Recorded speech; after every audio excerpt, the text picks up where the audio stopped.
On this episode of Momentum, a Race Forward podcast, Karla Bruce, Race Forward's Chief of Staff, sits down with Dr. Vedet Coleman-Robinson, President and CEO of the Association of African American Museums. As Black History Month comes to a close and we mark 100 years since the founding of Negro History Week, they reflect on what this milestone means in today's political and cultural landscape and why preserving history is not simply about honoring the past, but also about safeguarding truth, strengthening community, and protecting democracy in the present. We're excited today to welcome Dr. Vedet Coleman-Robinson. Dr. Coleman-Robinson, welcome to Momentum, a Race Forward podcast. Oh, thank you so much, Karla, and I appreciate you having me today. We're having you as we come to the end of Black History Month, and this year we're marking 100 years since the founding of what was originally Negro History Week. And it's a milestone, right? Particularly in this moment. What does it reveal about both our progress and our unfinished work as a people and as a country? So, as we were getting ready for our annual conference this year, it was really important for us to kind of lean in onto two major themes this year. One was the anniversary of America turning 250 years old. Also, as we were gearing up for that, there was some hesitation from the field writ large, not just African American museums, but from the field writ large of, well, wait, some of us weren't free during that time. So let's have a conversation or several conversations about what that legacy means for us. And then in addition to that, we understood very quickly that it was the centennial of Black History Week that then turns into Black History Month, right? So when we were building this out, we said, okay, we have to take a layered approach. We have to, number one, start having conversations about America 250 because that's the oldest one. But we really need to lean into what this centennial celebration is for us because African American history is American history. I know people like to kind of separate it, but it's not. There would be no America without African Americans. And the reason why it's so important is because when I look at the legacy of Dr. Carter G. Woodson, he was not given permission to start Negro History Week. He started Negro History Week because he said, people are saying that our history isn't worth preserving. It's not worth interpreting. It's not worth us saving. And we just knew that that was not true. So he went ahead and he started Negro History Week so that we could find what the kids are now calling Black joy, right? I'm sure it was not called that back then, but have pride in where we come from as a people and where we're going. And I think that we've done a really good job of doing that. And I just feel like there's so much more to do. I mean, when you look at our not just our National Museum of African American History and Culture, but when you look at the nation of how all of the African American museums were popping up after the Black arts movement, right? And I say popping up, but that's not true. This was a movement and a very intentional movement to make sure that our museums were part of the communities in which they served. They went ahead and they were collecting from the community artifacts, stories, things of that nature to make sure that African Americans saw themselves in those museums. And then when you move forward to the National Museum of African American History and Culture, the same format is followed. Founding director, now Secretary Lonnie Bunch, was very instrumental, but he had a very laser-like focus on making sure that the National Museum emulated and followed the same policies and procedures that our museums did, which was making sure that they were part of a community and collected from the community and things of that nature. So when I say that we still have far to go, we still know that there are first that we never heard of. And, somebody has a collection in their basement that they're like, oh, that was just my grandmother's things. But your grandmother was probably part of a movement that you didn't know of. And it's just making sure that those stories, those untold stories, are making it to the light. Right. It reminds me of when my youngest daughter was in fifth grade. She had a teacher, she attends DC Public Schools, shout out DC Public Schools, who, as a part of their teaching about Abraham Lincoln, used it to introduce a framework that sort of talked about stock stories and guild stories. Now, this was fifth grade.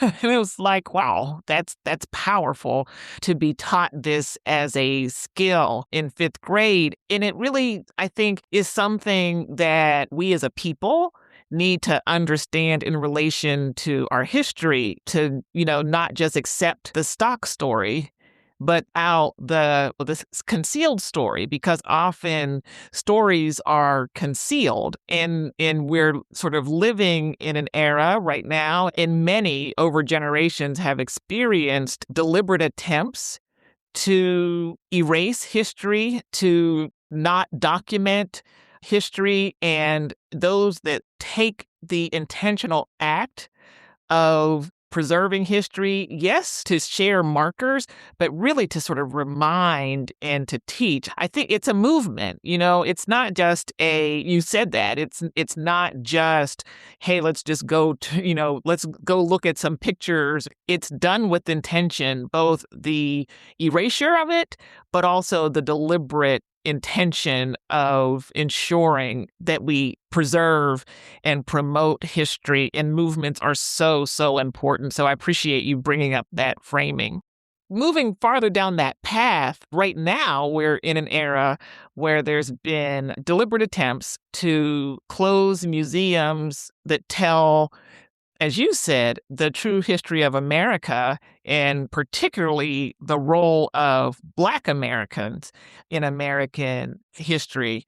So, in your day-to-day work, how is that showing up in the day-to-day work of cultural and preservation institutions? How is that scrutiny showing up? It's very interesting because I remember this time last year when those DEI orders were coming down, and it was a very solemn moment in our field. I wound up getting on the phone with some of our members, and the conversations were, oh my gosh, maybe Black History Month is going to be stopped for us. Like, what does that mean? And I said, well, wait a minute, y'all.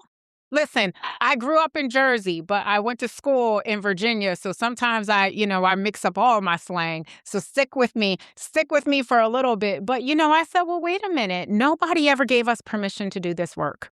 Nobody gave Dr. Carter G. Woodson permission to start Negro History Week, and nobody gave, well, I guess maybe Congress did, but nobody really gave, President Carter the stuff, right? To say, well, we're going to go ahead and make a proclamation for for Black History Month. All of that stuff. So when you think about it, you have to do it. It's part of your mission to tell the truth. And if we stand bold in what we were founded on, which is a movement, a resistance, making sure that our voices are heard, making sure that our stories are being told correctly, not being watered down. That's the one thing I love about our museums, our African American focused museums, but it happens a lot with any culturally specific museum. They are going to tell the truth about who and what they are as it pertains to America. So when I look at all of that, Karla, I'm like, there's erasures going on, but our museums are staying tried and true to what they're supposed to do. Funding is getting cut, but they're still doing it because that's what their mission is. You will cease to exist if you don't follow your mission. Now, of course, there are some things happening around us that are a distraction. There are things that are happening around us that are intended to exhaust us. But, we can't have that happen when we literally stand on the shoulders of giants. I'm thinking about our dear Joanne Bland, who just passed away yesterday. She was at our conference last year as one of our plenary speakers, and she was being interviewed about Selma, about her time doing that march as a child. And she just had some very encouraging words for all of us. But she also was talking about how, as a child, she was just getting out of school that day. This is what her friends and family wanted to do. And she said, yes, I'll sign up for it. But she literally said, I fought that day. I fought for my life that day, but I continue to fight. So I am passing the baton on to you. So when we are being met with such adversity, we have to turn that around to having true fortitude and commitment to making sure that our voices and our stories are being told, because we are the living legacy of everybody who came before us, and they expect it because they almost lost their lives. So I think about things like that. I said to our members last year during conference, this isn't our first time at this rodeo. It's just a different type of rodeo, right? Like maybe at the rodeo that you went to, people were riding horses, and now we're riding AI. I don't have the answers for it, but as far as I'm concerned, we're going to go ahead and make sure that we're doing things that continue the mission. It really is about, like you said, nobody gave us permission. But I think that really sort of should teach us all the significance of our own roles in being that history, remembering what others have done, but thinking about our lives and what we're doing now. So applause to people who continue to do this work. That is a part of the history, that resistance and that continuing to follow this important path. That is Black history. That is it. We have been resisting since we were brought over here. And some folks, if you're talking about Virginia, that was 1619. But if you're talking about Florida, that was back in the 1400s. So it's literally, and probably even before then, to be honest, it's just we are people who believe in resisting and showing up and doing it correctly. So I don't see anything changing. I just see the way in which we do things changing, if that makes sense. Yeah, you change and adapt to your environment, right? So I'd be curious, as I asked, how does it show up in your day-to-day work? I'm also curious, what's happening? What are the sort of the literal things that are happening to institutions that are responsible for preserving our history and culture? Well, the first thing that happened is when the No DEI came down, while it wasn't a law, it was something that was disruptive. The reason I preface it by that is because I received a bunch of calls that were, it's not a law, Vedet, and I'm like, it doesn't matter if it's not a law, and this is not from people who were in our field, but I was like, it doesn't matter if it's not a law. If the powers that be, governors and mayors or anybody who's a decision maker is aligning with it, it's going to have an impact because it's going to snowball down to all of our museums. But what we saw, Karla, is even with the federal cuts, a lot of our museums kept going on. There was some scaling back that happened, but we still preserved and had some perseverance that was pretty much exactly what here's the thing. When I say this isn't the first time we went through something, literally, we were just here during COVID. We did a lot of moving and grooving during COVID that got us ready for this. And it's not anything that we wanted to do, but going virtual and having meetings, having more outreach with partners, those things were important. Locking arms with one another, that's something that we've always done in AAAM land, but we had to do it out of necessity.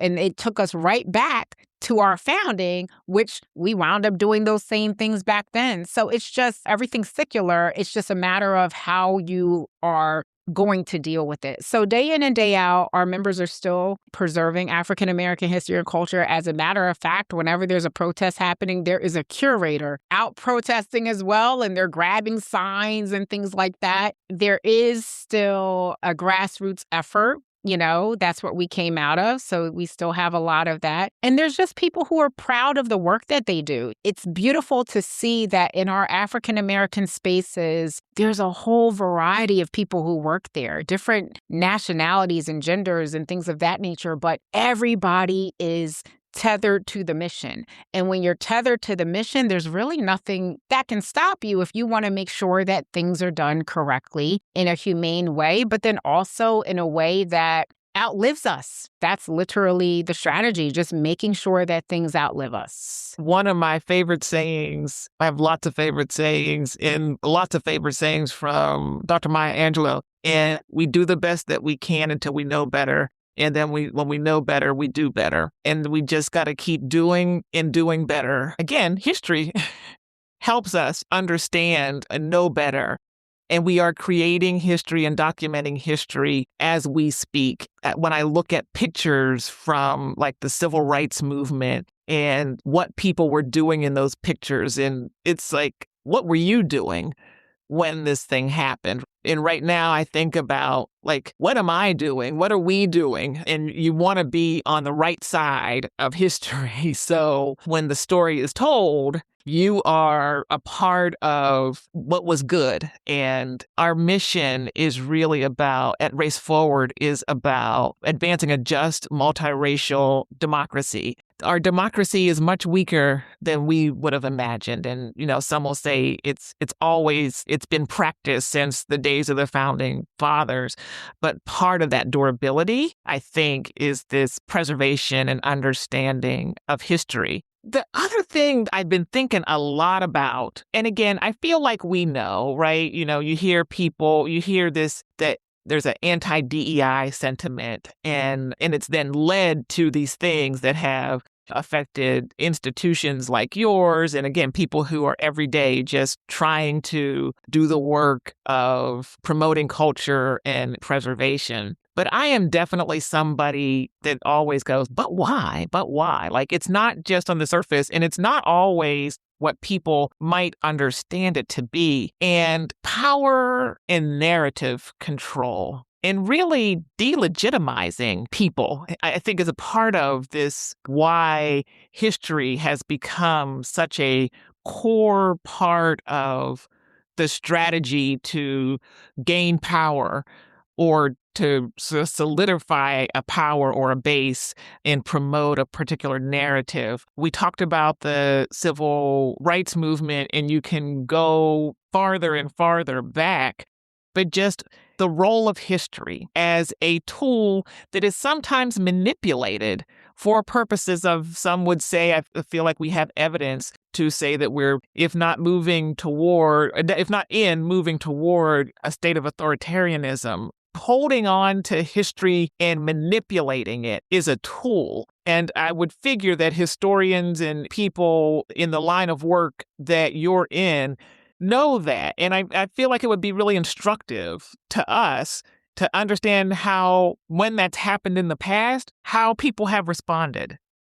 Yeah, when I speak to historians and they're looking, well, I guess my colleagues, I probably should say that, but when I'm speaking to them about how they are building their exhibits, how they're looking at trends and things of that nature, it's looking more like, okay, well, this happened during, and I can say that nobody over here is thinking like, well, oh, that just happened during that time and that was for them. It's not going to happen to us. We always look at things through a lens of, it may happen to us, so let's make sure that these things are happening. We're putting things in motion to make sure that we can withstand the test of time. When you look at history as a whole, there are some civilizations where it was, well, let's wipe them out by making sure that we murder everyone. And then after we murder them, we burn their books, we get rid of their valuables,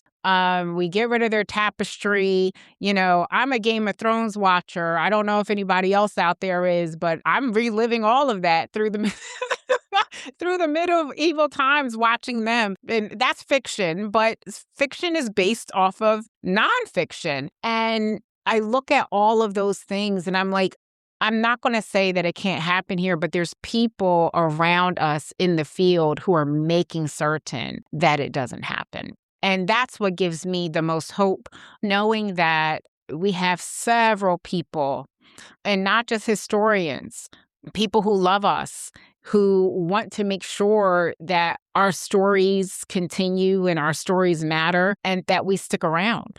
I think the most disheartening thing is that when you look at it, it's happening during a time where we fought for so many civil liberties and we're on the back end of those things fighting for the same things. I think that's the part that's disheartening. I don't think that the good fight is over. And I don't think that we're not going to continue to resist. I think as Americans as a whole, it would be a shame, here it is. It's America 250, and we're talking about, the king's land. And when I say the king's land, I'm talking about over the pond. So here it is. We did all of this. We got our freedom. We, went ahead and made sure that, there was a Revolutionary War and yay, USA, and yay, this new land. And it would just be a shame if we didn't continue to value those people whose lives were taken to make sure that we had these liberties. So when I look at us as a whole, I don't think that we're finished. I don't think that we're finished fighting for the truth. You don't fight alone. And at the top of our conversation, you referred to your work as being a part of a movement. And that's where sort of I would take us as we close. So you lead a national association and work across institutions. At Race Forward, we sometimes call ourselves a organizer of organizers. And I think the importance of being a part of a movement and leading a movement, particularly at this time. So how are you thinking about leadership? But then how are you thinking also about the significance of coalition in this moment? Because you lead this part, you lead a particular part of the institution and built a movement, or you are building movement in the work that you do, but you're demonstrating leadership in doing that, and you're also doing it in coalition. I just really would love to hear your thoughts about that, because it's all tied to protecting the integrity of public memory. It requires leadership and it requires coalition. Yeah, for us, and thank you. Thank you so much. But for us, I continue to lead AAAM being tethered to our mission and being inspired by everyone who came before me. I'm not doing this work alone. But when I started here, I made sure that I was speaking to former presidents of our boards because I was the first executive director in several decades. I wasn't the first of the organization, but I was the first of several decades. And the only executive director at the time who's still with us, she hadn't led the organization since the 80s. And then before her, we had a part-time executive director, and he passed away a few years back. So I had to, I said, well, wait a minute. As a historian, I'm not going to get into this role and not reach back. But then I also made sure to make sure that I was reaching forward and uplifting the next generation and talking to them about what they wanted to see in AAAM, not just as individuals who were entering the field or coming into the field or had been in the field for a little bit, but also what they wanted to see in AAAM, but then also what they wanted to see in the nation through their museums. Because, like I said earlier, our museums serve the communities that they're in. That's the difference between us and a lot of other museums. And I'll give you an example. When I first started at AAAM, we were getting all of these phone calls from folks who were in historical societies and things like that saying, well, we're here, but nobody comes out. The community doesn't come out. And I said, the community, what's going on? And I needed them to say, Black people, African Americans, Latinos are not coming to our museums. How are we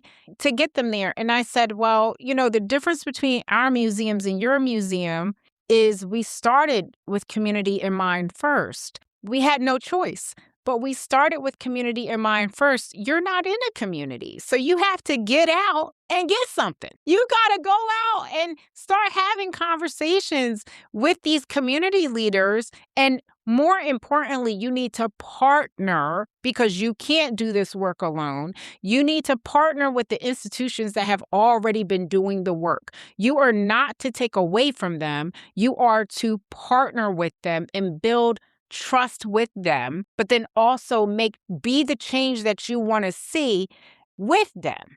Because there was nothing worse than during COVID when our colleagues were having Juneteenth events and we're having watermelon and chicken, but we at the Black museums were already having cookouts, but we weren't calling them watermelon and chicken events.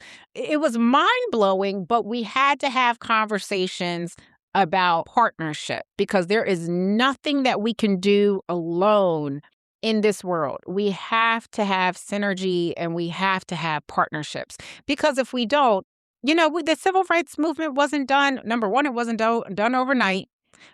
For any of your listeners who are a little younger, Rosa Parks was not just tired, y'all. It wasn't, she just was not tired and said, I'm not going to get up today because I'm tired. No, that was part of the strategy. But we can't do this work alone. And the civil rights movement did what it needed to do because we had allies. So we have to have allies. So one of the other things that I did when I started here is I started really having conversations with other association leaders. I started speaking to the Council for American Jewish Museums. I was speaking to other ethnic specific organizations. But then also I was speaking to the larger ones, like we need to do this in community because if we want to see change, we have to be the change, right? So we have to model it. We have to show individuals in our field that we can work together and do some really great things together. And then they will do the same. And I think we've been pretty successful. We've come a long way. There's been some bumps and bruises because we've had distractions, but that's not stopping us from doing the work. That's really what it's about. It's about us coming together and making what I call making America whole. And we do that through the work that we do as the keepers of history on all fronts, right? It's the keeper of all histories. And that's how you keep your momentum. Oh, wow. I love how you turned that around. Well, I'm just trying to stay in brand and on keep you on your toes. But, that's how we maintain it. We can't do it alone. We just can't. Well, Dr. Coleman-Robinson, wow, we could have this conversation for a few more hours. I have so many more questions, and I'm hopeful that maybe we can dig into another conversation at some point. Again, as I believe that we are a part of the same movement toward a just multiracial democracy. And, history is a cornerstone. It's foundational. Thank you for joining us. Good luck in your work, and we look forward to connecting again. Oh, and thank you for having me, and happy Black History Month. I appreciate you very much.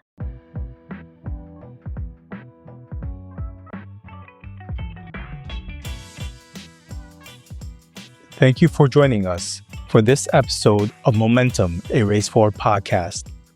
We want to thank Dr. Coleman-Robinson for joining us for this timely and important conversation. Listen and subscribe on Apple Podcasts and Spotify, and follow Race Forward on Facebook, Blue Sky, and Instagram. Also, Facing Race 2026 is happening this year in Raleigh, North Carolina, November 12th through the 14th. Early bird tickets are now available. Save 10% by March 16th. Until next time, let's keep the momentum going.